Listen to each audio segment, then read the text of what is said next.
Cherthala mini civil സ്റ്റേഷനിൽ കൃഷിവകുപ്പിനായി നൽകിയ മുറി കൃഷിവകുപ്പ് ഓഫീസ് മറ്റൊരിടത്തേക്ക് മാറ്റിയിട്ടും വിട്ടു നൽകാതെ അധികൃതർ. മന്ത്രി ഉൾപ്പെടെയുള്ളവർ മുറി വിട്ടു നൽകാൻ പറഞ്ഞിട്ടും ഇതൊക്കെ കാറ്റിൽ പറത്തിക്കൊണ്ടാണ് ഉദ്യോഗസ്ഥരുടെ സമീപനം. 2019 ചേർത്തല സിവിൽ സ്റ്റേഷന്റെ 1-ാം നിലയിൽ കൃഷിവകുപ്പിനായി ഒരു മുറി അനുവദിച്ചിരുന്നു. എന്നാൽ പിന്നീട് കൃഷിവകുപ്പ് ഓഫീസിന് വേറെ കെട്ടിടം അനുവദിക്കുകയും അങ്ങോട്ട് മാറുകയും ചെയ്തു. എന്നിട്ടും സിവിൽ സ്റ്റേഷനിലെ മുറി വിട്ടുകൊടുക്കുവാൻ കൃഷി ഓഫീസ് അധികൃതർ തയ്യാറായില്ല. ഈ മുറിയിൽ ചെറിയ സാധനങ്ങളുണ്ടെന്നും ലേലം ചെയ്ത് വിൽക്കണമെന്നുമുള്ള മുടന്തൻ ന്യായങ്ങളാണ് അധികൃതർ പറയുന്നത്. സാധനങ്ങൾ ഉണ്ടെങ്കിൽ അവരുടെ ഇപ്പോഴുള്ള സ്ഥലത്തേക്ക് മാറ്റുകയോ അതല്ലെങ്കിൽ സിവിൽ സ്റ്റേഷനിൽ തന്നെ മറ്റൊരിടത്തേക്ക് മാറ്റി ഈ മുറി RT ഓഫീസിന് വേണ്ടി വിട്ടു നൽകാൻ പറഞ്ഞിട്ടും ഇതിനും ഇവർ തയ്യാറാകുന്നില്ല. കൃഷിവകുപ്പ് ഓഫീസിലെ ഒരു ഉദ്യോഗസ്ഥനാണ് ഇതിന് കാരണമായി നിലകൊള്ളുന്നതെന്നും ആക്ഷേപമുണ്ട്. കഴിഞ്ഞ മാസം ചേർത്തലയുടെ MLA-യും മന്ത്രിയുമായ P. പ്രസാദ് സിവിൽ സ്റ്റേഷന്റെ കസ്റ്റഡിയായിട്ടുള്ള മുറി ഉടനടി മാറിക്കൊടുക്കണമെന്ന് ആവശ്യപ്പെട്ടിരുന്നു. എന്നാൽ ഈ വാക്കുപോലും കാറ്റിൽ പറത്തിയുള്ള സമീപനമാണ് കൃഷിവകുപ്പ് ഉദ്യോഗസ്ഥരുടെ ഭാഗത്തു നിന്നും ഉണ്ടായത്. ഈ മുറി RT ഓഫീസിന് ലഭിച്ചാൽ നിരവധി ഗുണങ്ങളാണുള്ളത്. ഏറ്റവും കൂടുതൽ പൊതുജനങ്ങൾക്കാണ് പ്രയോജനം ചെയ്യുന്നത്. സ്ലോട്ട് എന്ന് പറഞ്ഞത് 40 പെർ ഡേ. അത് തിങ്കൾ, ചൊവ്വ, വ്യാഴം, വെള്ളി എന്നീ 4 ദിവസങ്ങളുണ്ട്. പക്ഷേ കൂടുതൽ കുട്ടികളുള്ളത് 4 ദിവസം നമുക്ക് തികയാതെ വരികയാണ് ചെയ്യുന്നത്. പക്ഷേ 40-ൽ കൂടുതൽ എടുത്തു കഴിഞ്ഞാൽ നമുക്കുള്ള കുഴപ്പമെന്ന് പറഞ്ഞാൽ ഈ 8:30 മണിക്ക് തുടങ്ങിയാലും 10 മണിക്കുള്ളിൽ തീരില്ല.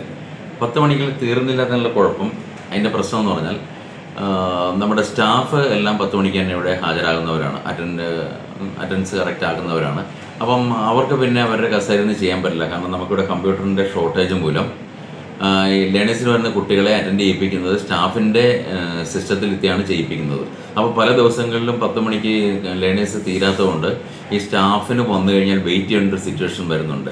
ഇതിനൊരു പരിഹാരം എന്ന് പറയുന്നത് നമുക്ക് തൊട്ടപ്പുറത്ത് നമുക്ക് അലോട്ട് ചെയ്തിരിക്കുന്നത്, അതായത് 2019-ൽ നമുക്ക് അലോട്ട് ചെയ്തിരിക്കുന്ന റൂമുണ്ടത് കൃഷിവകുപ്പ് അത് കൈവശം വച്ചിരിക്കുകയാണ്. അതിനകത്ത് അവർ വേസ്റ്റ് ഇട്ടിരിക്കുക എന്നുള്ളതാണ്, അവരെന്തൊക്കെയോ സാധനങ്ങൾ ഡംപ് ചെയ്തിരിക്കുക എന്നാണ് അവർ പറയുന്നത്. പക്ഷേ ചേർത്തല തഹസിൽദാർ 2019-ൽ അത് നമുക്ക് കൈമാറിക്കൊണ്ടുള്ള ലെറ്റർ നമുക്ക് കിട്ടിയിട്ടുണ്ട്. പക്ഷേ നാളിതുവരെ അവരതിൻ്റെ താക്കോല് കൈമാറുകയോ ചോദിക്കുമ്പോൾ അവരെന്തെങ്കിലുമൊക്കെ പറഞ്ഞ് ഒഴിഞ്ഞു മാറുകയാണ് ചെയ്യുന്നത്. ആ റൂം നമുക്ക് കിട്ടിക്കഴിഞ്ഞാൽ ലേണേഴ്സ് AME-മാരെ അങ്ങോട്ട് മാറ്റിക്കൊണ്ട് ലേണേഴ്സ് കൂടുതൽ സ്മൂത്തായിട്ട് ചെയ്യാനും കൂടുതൽ കുട്ടികളെ അക്കോമഡേറ്റ് ചെയ്യാനും സാധിക്കുന്നതാണ്. ഇതൊരു വലിയ വിഷയമാണ് നമ്മുടെ ചേർത്തല ഓഫീസിൻ്റെ. ഡെയിലി 10-12 കുട്ടികളാണ് ലേണേഴ്സ് അറ്റൻഡ് ചെയ്യാതെ തിരിച്ചു പോകുന്നത്. അതിനൊരു പരിഹാരം കാണണമെങ്കിൽ ഇത് മാത്രമേ നമുക്ക് പ്രായോഗികമായിട്ടുള്ളൂ. ഒത്തിരി ആൾക്കാരെ സമീപിച്ച് നോക്കി, രാഷ്ട്രീയക്കാരെ അവരോട് എല്ലാവരോടും പറഞ്ഞിട്ടും അവർ എന്താണോ കൃഷിവകുപ്പിന് എന്തോ ഒരു വാശി പോലെയാണ് അവർ പെരുമാറുന്നത്. എനിക്ക് അങ്ങനെയാണ് അനുഭവപ്പെട്ടത്. ഒരു വാശി പോലെയാണ്. നിങ്ങൾ എന്ത് നടപടി എടുത്തെന്ന് പറഞ്ഞുകൊണ്ടാണ് അവർ ഒരു ലെറ്റർ അയച്ചിരുന്നത്. പക്ഷേ നമ്മൾ 2019-ൽ തന്നെ നമുക്ക് തഹസിൽദാർ തന്ന ലെറ്റർ അനുസരിച്ച് അന്ന് തന്നെ അവരോട് ഒഴിഞ്ഞു മാറാൻ ആവശ്യപ്പെട്ടിരുന്നതാണ്. എന്തായാലും ഇത് കിട്ടുവാണെങ്കിൽ നമുക്ക് നല്ല രീതിയിൽ ലേണേഴ്സ് കൂടുതൽ നടത്തി നമ്മുടെ ഇവിടുത്തെ ചേർത്തലയിലെ ഈ ലേണേഴ്സിന് വരുന്ന കുട്ടികളുടെ പ്രശ്നങ്ങൾ ഒന്ന് തീർക്കാൻ പറ്റും. അതിനുവേണ്ട നടപടികൾ ആര് വഴിയാണെങ്കിലും സ്വീകരിക്കുകയാണെങ്കിൽ വളരെ നന്നായിരുന്നു എന്നാണ് എനിക്ക് പറയാനുള്ളത്. ലേണേഴ്സിന്റെ പരീക്ഷ ഇപ്പോൾ നടക്കുന്നത് RT ഓഫീസിലെ സ്റ്റാഫുകളുടെ കമ്പ്യൂട്ടറിലാണ്. ലേണേഴ്സിന്റെ പരീക്ഷ എഴുതുവാൻ വരുന്നവർക്ക് മാറി മാറി സീറ്റ് കൊടുക്കേണ്ട അവസ്ഥയും സമയനഷ്ടവും ബുദ്ധിമുട്ടുമാണ് നിലവിലുള്ളത്.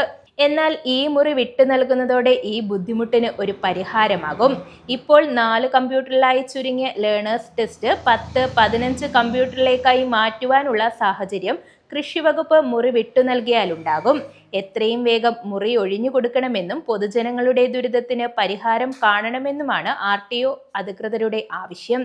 News bureau, Alappuzha.